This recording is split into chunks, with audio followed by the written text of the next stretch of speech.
চিনি দিয়ে বা মিষ্টিভাবে সুজি অনেকেই বানিয়ে খেয়েছেন, তবে চলুন আজকে একটু ঝাল সুজি বানিয়ে খাই, যেটা খেতে অপূর্ব লাগে এবং সুগার পেশেন্ট যারা তাদের জন্য তো ভীষণ একটা স্পেশাল ব্রেকফাস্ট। তো দেখে নিই কীভাবে বানানো যায়, খুব সহজ। এখানে 1 বাটি মতো সুজি নিয়েছি, একটা বড় সাইজের টমেটো কুচি করে নিয়েছি, একটা পেঁয়াজ কুচি করে নিয়েছি, সামান্য কাঁচা লঙ্কা, সামান্য রসুন, কড়াইতে রিফাইন্ড অয়েল দিয়ে দিয়েছি 2 চামচ, আর তারপরে দিয়ে দিলাম গোটা জিরে, দিলাম কারি পাতা।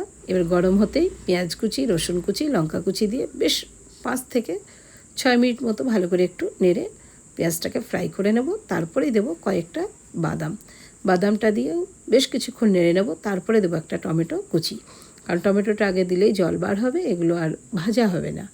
তারপরে টমেটোটা দেওয়ার পরে বেশ কিছুক্ষণ নাড়ব। তবে সুজিটা একটু চেলে নিয়েছিলাম আটা চালনিতে।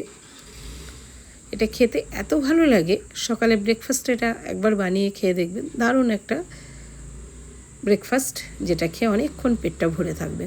এবার সুজিটা দেওয়ার পরে সিম আছে এটাকে সমানে নাড়তে থাকবো, মোটামুটি 5 মিনিট, তার বেশি নয়।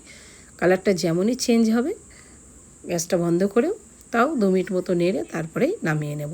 দেখুন কি সুন্দর হয়েছে, তেমনই সুন্দর খেতে।